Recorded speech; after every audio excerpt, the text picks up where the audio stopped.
Hello दोस्तों, आज इस मूवी के बारे में हम बात करने वाले हैं। उसमें ना कोई भूत है, ना पिशाच है, ना डायन है और ना ही कोई चुड़ैल है, बल्कि इस मूवी का असली विलेन एक ऐसी जगह है जो खुद जिंदा लगती है। एक ऐसी मिस्टीरियस डायमेंशन जहाँ घुसते ही इंसान सिर्फ रास्ता ही नहीं बल्कि अपनी पहचान भी खो देता है। सोचो, आप एक पुराने फर्नीचर स्टोर के बेसमेंट में खड़े हो। आपको वॉल में एक छोटी सी ग्लोइंग लाइन नजर आती है। क्यूरियोसिटी में आप उस लाइन को टच कर देते हो और अगले ही सेकंड आप अपनी दुनिया से गायब हो जाते हो। आप पहुंच जाते हो एक ऐसी जगह जहां हजारों कमरे हैं, हजारों कॉरिडोर्स हैं, लेकिन एग्जिट एक भी नहीं। और सबसे डरावनी बात, यहाँ जो मॉन्स्टर्स रहते हैं हो सकता है वो आपकी ही कॉपीज हो। वीडियो को एंड तक जरूर देखना, क्योंकि इसकी एंडिंग ट्विस्ट और हिडन मीनिंग शायद आपकी पूरी मूवी की अंडरस्टैंडिंग बदल दे। तो लाइट्स ऑफ कर ले, हेडफोन्स लगा लीजिए और चलिए एंटर करते हैं बैक रूम्स की दुनिया में। तो आज हम एक्सप्लेन करने वाले हैं 2026 की सबसे मिस्टीरियस और mind blowing psychological horror movie back rooms, जो कि एक साइकोलॉजिकल साई-फाई हॉरर फिल्म है। और इस मूवी को डायरेक्ट किया है केन पार्सन्स ने। ये मूवी इंटरनेट के famous horror concept back rooms पर बेस्ड है। मूवी में हमें मिलते हैं दो मेन कैरेक्टर्स, क्लार्क और डॉक्टर मेरी क्लाइन।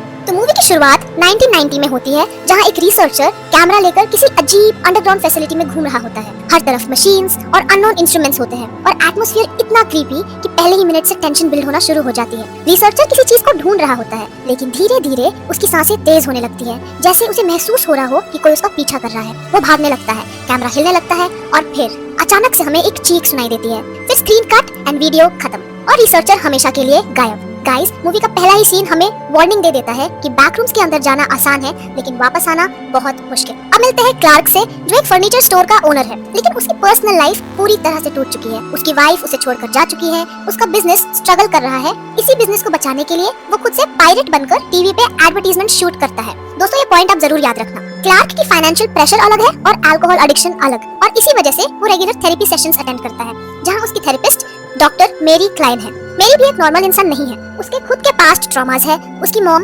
पैरानॉइड थी, मतलब उन्हें लगता था कि कोई उन्हें हार्म करने की कोशिश कर रहा है, और बचपन की कई पेनफुल मेमोरीज आज भी उसका पीछा करती हैं। और दोस्तों, अभी ये डिटेल्स रैंडम लग रही होंगी, लेकिन मूवी के एंड में इन सब का कनेक्शन समझ आएगा। एक दिन क्लार्क नोटिस करता है कि उसके स्टोर की लाइट्स बार-बार ब्लिंक कर रही है। इलेक्ट्रिक बिल्स भी अब नॉर्मल आ रहे होते हैं, इसलिए वो इलेक्ट्रिशियन को बुलाता है। इन्वेस्टिगेशन के दौरान इलेक्ट्रिशियन एक शॉकिंग चीज डिस्कवर करता है। इलेक्ट्रिकल पैनल में सिर्फ 3 स्ट्रेंज स्विचेस लगे होते हैं, लेकिन उनका कनेक्शन किसी भी वायरिंग से नहीं होता, जैसे वो किसी और की जगह से ही कनेक्टेड हो। और उस वक्त किसी को अंदाजा नहीं था कि ये स्विचेस किसी बिल्डिंग से नहीं बल्कि एक दूसरे डायमेंशन से कनेक्टेड है। उस रात क्लार्क स्टोर में अकेला होता है। लाइट्स फिर ब्लिंक करने लगती है। तभी उसकी नजर बेसमेंट की वॉल पर पड़ती है। वॉल में एक ग्लोइंग क्रैक दिखाई देती है, जैसे वॉल फट रही हो और उसके पीछे से लाइट आ रही हो। क्लार्क धीरे धीरे उसके पीछे जाता है। वो काफी कंफ्यूज था कि ये क्या हो रहा है, और जैसे ही वो उस ग्लोइंग लाइन को टच करता है, उसके पैरों के नीचे से जमीन गायब हो जाती है और वो सीधा गिरता है बैक रूम्स के अंदर। एंड बिलीव मी गाइस, यहाँ से मूवी अपना असली गेम शुरू करती है। क्लार्क अपनी आंखें खोलता है और जो वो देखता है उसे देखकर कोई भी इंसान पैनिक कर जाए। हर तरफ पीले रंग की वॉल्स, पुराना फर्नीचर जो किसी ने इकट्ठा करके रखा हो, और अनगिनत हॉलवेज, बज करती हुई येलो लाइट्स, और एक ऐसी साइलेंस जो कानों में चुभने लगती है। सब कुछ फेमिलियर सा लग रहा होता है, लेकिन कुछ भी नॉर्मल नहीं था, जैसे किसी ने रियलिटी को याद करके उसकी डिफेक्टिव कॉपी बना दी हो। क्लार्क फर्नीचर टच करता है, सब रियल था। रूम्स एक्सप्लोर करता है, डायरेक्शन याद रखने की कोशिश करता है, लेकिन जल्दी ही उसे समझ आ जाता है यहाँ लॉजिक काम करता है, यहाँ रूल्स अलग है। एक्सप्लोर करते वक्त क्लार्क को एक डेड बर्ड मिलता है जो काफी वियर्ड था। कुछ बैग्स और उसमें पुराने सामान मिलते हैं। ये सब उस रिसर्चर नरेन के होते हैं जो ओपनिंग सीन में मिसिंग हो गया था। अब क्लार्क को लगता है कि शायद कोई और भी यहाँ है। वो आवाज लगाता है, हेलो, लेकिन जवाब में सिर्फ स्ट्रेंज इकोज सुनाई देती है, और फिर उसे लगता है कोई उसे देख रहा है। दोस्तों, अगर आप ध्यान से समझो, मूवी यहाँ बार-बार हिंट दे रही है क्लार्क अकेला नहीं है, कुछ और भी यहाँ है, और वो क्लार्क को नोटिस कर रहा है। अचानक क्लार्क को फुटस्टेप्स सुनाई देने लगती है, फिर अजीब साउंड्स और एक मूवमेंट। उसे कोई क्लियरली नजर आता है, जैसे वो महसूस कर रहा था, लेकिन डर हमारी सोच से क्रिएट होता है। क्लार्क घबराते हुए भागना शुरू कर देता है। वो कॉरिडोर्स क्रॉस करता है, रूम्स क्रॉस करता है, और किसी तरह वापस पोर्टल तक पहुंच जाता है जहाँ से वो आया था, और फिर वो अपनी दुनिया में लौट आता है। लेकिन गाइस, प्रॉब्लम ये है कि बैकरूम से बाहर आना पॉसिबल है, बट उसे अपने दिमाग से बाहर निकालना बिल्कुल भी नहीं। क्लार्क बिल्कुल शॉक्ड रहता है कि उसने ये देख लिया और वो कहाँ था। फिर क्लार्क मैरी के पास जाता है और ये सब डिटेल में उसे बताता है। ऑब्वियसली मैरी बिलीव नहीं करती है। कहीं मैरी ये ना समझे कि वो मेंटली डिस्टर्ब हो गया है या उसे इल्यूजन हो रहा है।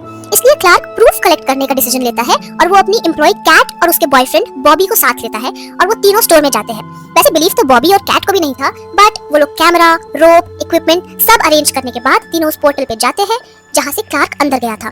सबसे पहले क्लार्क अंदर जाता है। ये देखकर दोनों घबरा जाते हैं और फिर बॉबी जैसे ही अपने हाथ को उस पोर्टल के अंदर डालता है वो भी गायब हो जाता है और अंदर चला जाता है। और बाहर खड़ी कैट को ये सब देख के यकीन नहीं हो रहा था। फिर वो बाहर से बॉबी को आवाज लगाते हुए खुद ही बैकरूम पे एंटर कर जाती है और अब तीनों बैकरूम्स में एंटर करते हैं। और दोस्तों, यही वो पॉइंट है जहाँ सर्वाइवल मिशन एक सपना बन जाता है। अब मूवी का सबसे अजीब पार्ट स्टार्ट होता है। तीनों अंदर जाने के बाद एंडलेस रूम्स एक्सप्लोर कर रहे होते हैं। कहीं कपड़ों के पहाड़, कहीं ब्रोकन फर्नीचर, कहीं स्ट्रेंज टनल्स और हर जगह लाइट ब्लिंक कर रही होती है। सारे रूम्स पर अब पहले से ज्यादा डिस्टर्बिंग लगने लगती है। पहली नजर में ये जगह खाली लगती है, लेकिन हॉरर मूवीज में एक रूल है, जितनी ज्यादा शांति होती है उतना ही ज्यादा खतरा पास होता है। फिर उन तीनों को एक टनल टाइप कॉरिडोर दिखता है और वो सोचते हैं मे बी इसमें कुछ होगा और वो एक्सप्लोर करने के लिए वहाँ पर एक बेड में रस्सी बांधते हैं और बॉबी सबसे आगे जाता है रस्सी के थ्रू।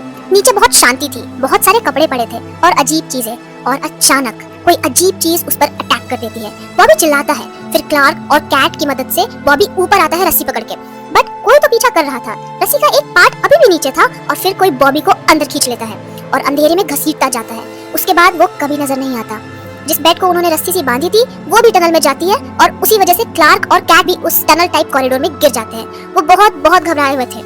इस इंसिडेंट के बाद शायद उन्हें अब ये एहसास हो गया था कि यहाँ कुछ अजीब है। फिर नीचे क्लार्क और कैट उसे ढूंढने लगते हैं, लेकिन बैकरूम्स ने अब उन्हें डराना शुरू कर दिया था। क्लार्क भागते भागते बॉबी को ढूंढ रहा होता है और एक रूम में पहुंचता है जहाँ एक लोनली क्रिसमस ट्री रखा होता है। बैकग्राउंड में स्लो क्रीपी म्यूजिक चल रही होती है। सीन देखने में ब्यूटीफुल लगती है, लेकिन अंदर से हॉरिफाइंग। और फिर एक इंसान की तरह दिखने वाली चीज उसकी तरफ आता हुआ नजर आता है।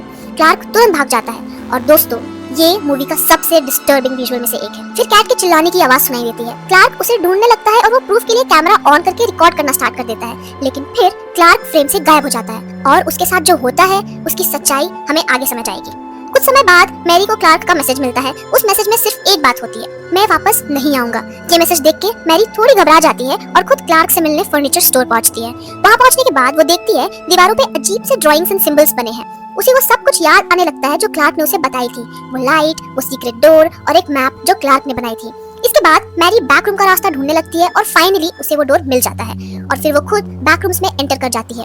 अब तक हॉरर क्लार्क के पर्सपेक्टिव से चल रहा था, लेकिन अब मूवी में भी डेंजरस चैप्टर स्टार्ट आने वाली थी। मैरी भी वही सेम रूम्स, बहुत सारे फर्नीचर्स और बज करती हुई लाइट्स को देखती है। वो बहुत सारे कॉरिडोर और कमरों को एक्सप्लोर करती है, तभी उसे महसूस होता है कि कोई उसका पीछा कर रहा है। मैरी बिल्कुल डर सी जाती है। फिर अचानक उसके सामने कोई रास्ता नहीं दिखता है और वो पीछे मुड़ के देखती है, वो क्लार्क था। मैरी को आखिर क्लार्क मिल जाता है, लेकिन वो पहले वाला क्लार्क नहीं था।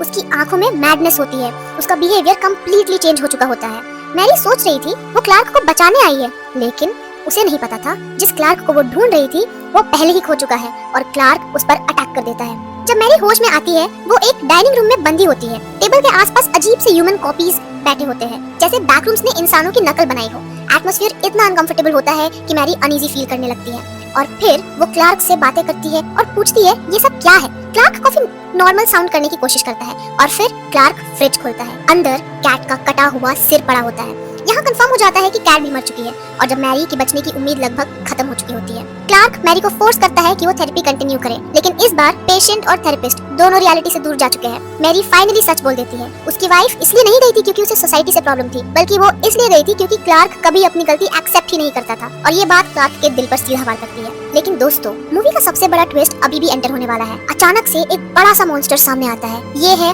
पायरेट क्लार्क, फर्नीचर एडवर्टाइजमेंट वाला मैस्कॉट। याद है मैंने आपको बोला था ये पॉइंट जरूर याद रखना। लेकिन पायरेट क्लार्क अब एक हॉरिफाइंग मॉन्स्टर बन चुका है। बैकरूम्स ने क्लार्क की मेमोरीज अब्सॉर्ब करके उसकी मॉन्स्टर कॉपी क्रिएट कर दी होती है और फिर पायरेट क्लार्क असली क्लार्क को मार देता है। अब मैरी अपनी जान बचाने के लिए भागती है, रूम से रूम, कॉरिडोर से कॉरिडोर, रियलिटी से सपने में। लेकिन हर गेट के पीछे नया डर छुपा हुआ होता है और मैरी को खुद नहीं पता होता है कि वो किस डायरेक्शन में भाग रही है, क्योंकि वो मॉन्स्टर उसके पीछे आ रहा था। फिर वो भागते भागते एक ऐसी जगह पहुंच जाती है जहाँ पे बहुत सारे सीढ़ी होते हैं और टनल कॉरिडोर्स होते हैं। वहाँ वो एक कॉरिडोर में एंटर करती है तो देखती है एक ऐसी जगह जहाँ कुछ साइंटिफिक चीजें हैं, बहुत सारे सिलेंडर है, वायर्स है। फिर तभी वहाँ वो मॉन्स्टर आ जाता है और मैरी को पकड़ के मारने की कोशिश करता है और तभी मैरी एक पत्थर से उसके फेस पे मारती है और फाइट के दौरान एक गैस ट्रैप एक्टिवेट हो जाती है। अजीब तरह के ग्रीन सूट्स पहने हुए रिसर्चर्स आ जाते हैं और वो मॉन्स्टर को कंट्रोल कर लेते हैं। फिर मैरी को रेस्क्यू कर लेते हैं। यहाँ मूवी एक शॉकिंग रिवील देती है। एसिंक रिसर्च इंस्टीट्यूट जो सालों से बैकरूम्स पर रिसर्च कर रहा है, ये सब कुछ पहले से जानते थे। मिसिंग लोगों के रिकॉर्ड्स भी इनके पास होते हैं और यहाँ से मूवी का फाइनल मिस्ट्री स्टार्ट होता है। लेकिन रुक जाइए,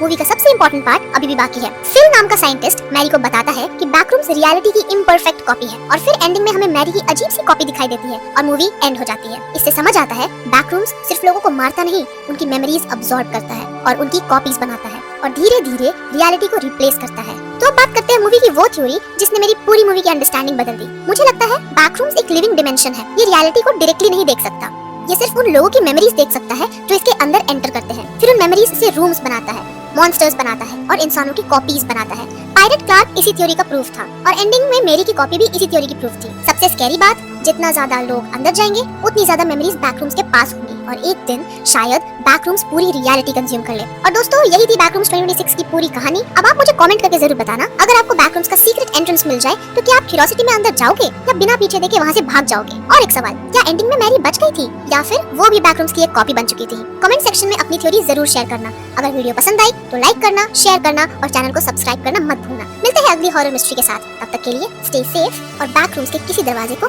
कभी टच मत करना।